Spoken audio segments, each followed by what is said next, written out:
മഹാലക്ഷ്മി സീരിയലിൻ്റെ ഏറ്റവും പുതിയ റിവ്യൂയിലേക്ക് എല്ലാ കൂട്ടുകാർക്കും സ്വാഗതം. അങ്ങനെ സ്നേഹനിധിയായ ഒരു അമ്മയും കൂടി ലേഖയ്ക്ക് കിട്ടിയതിന് ശേഷം ഒരുപാട് സന്തോഷമാകുന്നുണ്ട്. അതുകൊണ്ട് തന്നെ കണ്ണനോടൊപ്പം ഓഫീസിലേക്ക് പോകുന്ന അനന്തുവേട്ടൻ കണ്ണേട്ടനോടൊപ്പം തിരികെ വന്നാൽ മതി, ഞാനിവിടെ ഒറ്റയ്ക്കല്ലല്ലോ, എനിക്കിപ്പോൾ കൂട്ടല്ലേ എന്നൊക്കെ പറയുമ്പോൾ അനന്ത് ചോദിക്കുന്നുണ്ട്, ആ വയ്യാതിരിക്കുന്ന അമ്മയും കൊണ്ടാണോ നീ അടുക്കളയിൽ ജോലിയൊക്കെ ചെയ്യിക്കുന്നത്? ഞാൻ പറഞ്ഞിട്ടല്ല, അമ്മ സ്വന്തം ഇഷ്ടപ്രകാരം ചെയ്യുന്നതാ, എത്ര പറഞ്ഞിട്ടും കേൾക്കുന്നില്ല. കുറേ നാളായി ഗർഭിണിയായിട്ടുള്ള മകൾക്ക് പ്രത്യേകിച്ചൊന്നും വെച്ച് കൊടുക്കാൻ പറ്റിയില്ലെന്നുള്ള പരാതി തീർക്കാൻ വേണ്ടിയിട്ട് മഹിക്ക് ഇഷ്ടമുള്ള പലഹാരങ്ങളൊക്കെ അമ്മ ഇഷ്ടത്തോടെ ഉണ്ടാക്കുക എന്ന് പറയുമ്പം അമ്മയ്ക്കും ആഗ്രഹം കാണില്ലേ എന്ന് കണ്ണേട്ടനും പറയുന്നുണ്ട്. അങ്ങനെ കണ്ണനും അനന്തും കൂടി പോകുന്ന സമയത്ത് നമ്മുടെ മഹാലക്ഷ്മി പറയുന്നുണ്ട്, സൂക്ഷിക്കണം, ശത്രുക്കൾ ആരെങ്കിലും കണ്ണേട്ടൻ ഇങ്ങോട്ടേക്ക് വരുന്നത് കണ്ടു കഴിഞ്ഞാൽ അവർക്ക് എല്ലാ കാര്യങ്ങളും മനസ്സിലാകും, അങ്ങനെ കാണട്ടെ, അതോടെ ഈ ഒളിച്ചുകളി അവസാനിപ്പിക്കാൻ പറ്റുമല്ലോ എന്ന് കണ്ണനും പറയുന്നുണ്ട്. അത് ശരിയാ എന്ന് നമ്മുടെ ലേഖയും പറയുന്നു. എന്നാലും ശത്രുക്കൾ അറിഞ്ഞു കഴിഞ്ഞാലും മഹാലക്ഷ്മി ഞാൻ ഈ വീട്ടിൽ നിന്ന് വിടില്ല, കാരണം അതെൻ്റെ ഒരു സാർത്ഥതയായിട്ട് കൂട്ടിക്കോ. മഹാലക്ഷ്മി ഡെലിവറി കഴിഞ്ഞതിന് ശേഷം മാത്രമേ ഇവിടുന്ന് കൂട്ടിക്കൊണ്ടു പോകാൻ കണ്ണേട്ടനെ ഞാൻ അനുവദിക്കൂ എന്നൊക്കെ പറഞ്ഞ് ചിരിച്ചുകൊണ്ട് നിൽക്കവേ നമ്മുടെ കണ്ണനും അനന്തും കൂടി വണ്ടിയിൽ കയറുന്നു. ഒട്ടും പ്രതീക്ഷിക്കാതെ കരുണയാണെങ്കിൽ മുത്തശ്ശിയും പ്രതാപനെയും പുറത്തിറക്കാൻ വേണ്ടിയിട്ട് അമ്മയെ കാണാൻ അനന്തുവിൻ്റെ ലേഖയുടെയും വീട്ടിലേക്ക് വരുന്നുണ്ട്. കണ്ണനാണെങ്കിൽ കാറിലിരിക്കുന്നുണ്ട്. പെട്ടെന്ന് കരുണ വരുന്നത് കണ്ട് കണ്ണനാണെങ്കിൽ സീറ്റിൽ ചാഞ്ഞു കിടക്കുന്നുണ്ട്, അവൾ കാണാതിരിക്കാൻ. അതേസമയം അത് മനസ്സിലാക്കി അനന്തു ആണെങ്കിൽ ഓടി വന്ന് കാറ് മറിഞ്ഞു നിൽക്കുകയും ചെയ്യുന്നു.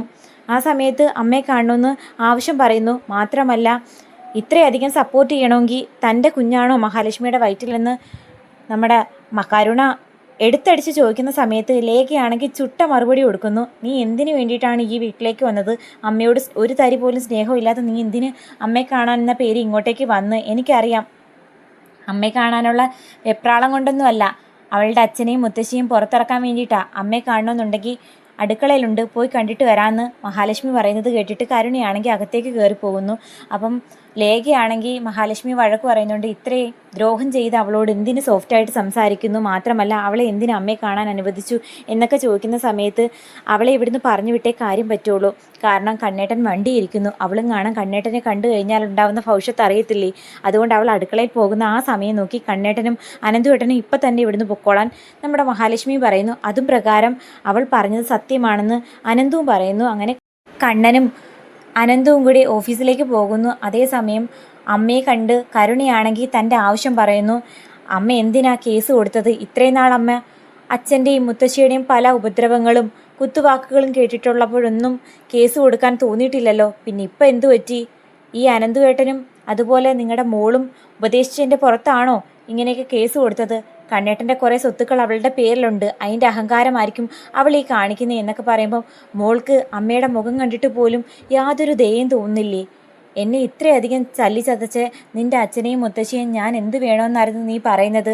എന്തായാലും പറ്റിയത് പറ്റി, അമ്മ കേസ് പിൻവലിക്കണം. അച്ഛനെങ്ങാനും ജയിലിൽ പോയി കഴിഞ്ഞാൽ നമുക്കെല്ലാവർക്കും നാണക്കേടാ. നമുക്കോ?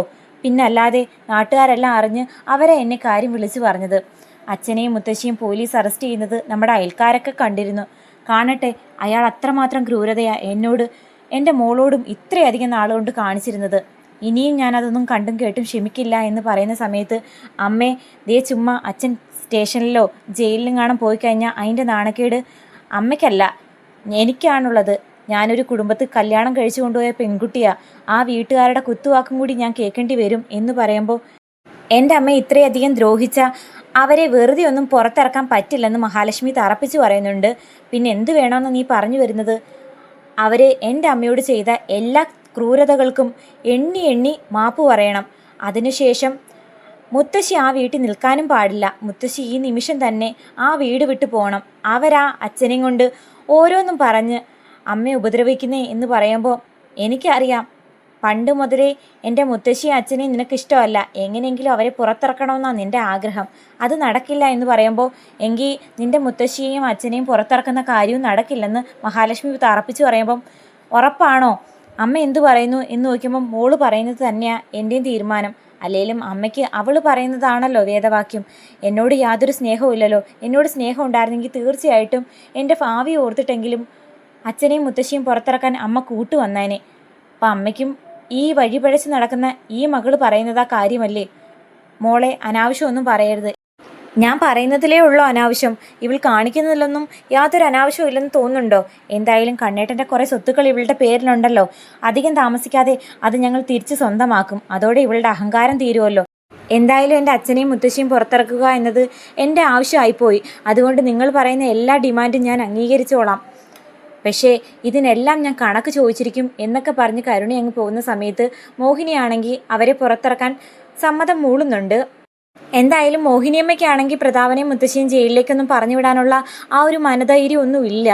പിന്നെ മഹാലക്ഷ്മിയും കണ്ണനും ഇത്രയും സ്ട്രോങ് ആയിട്ട് സപ്പോർട്ട് നിന്നതിൻ്റെ പേര് മാത്രം ഇങ്ങനൊരു കേസ് കൊടുത്തു എന്നല്ലാതെ മോഹിനിയമ്മയ്ക്ക് ഇങ്ങനൊരു ധൈര്യം ഇല്ലായിരുന്നു. അവർ ചെയ്ത തെറ്റിന് മാപ്പ് പറഞ്ഞാൽ പുറത്തിറക്കാമെന്ന് നമ്മുടെ മോഹിനിയമ്മയും തീരുമാനിക്കുന്നു. അതും പ്രകാരം മുത്തശ്ശിയെയും പ്രതാപനെയും പുറത്തിറക്കുന്നു എന്ന് മാത്രമല്ല, ചെയ്ത എല്ലാ തെറ്റുകൾക്കും മാപ്പ് പറയാൻ അവർ നിർബന്ധിതരാകുകയും ചെയ്യുന്നു. അപ്പോൾ ആ ഒരു നിമിഷത്തിന് വേണ്ടിയിട്ട് കാത്തിരിക്കാം.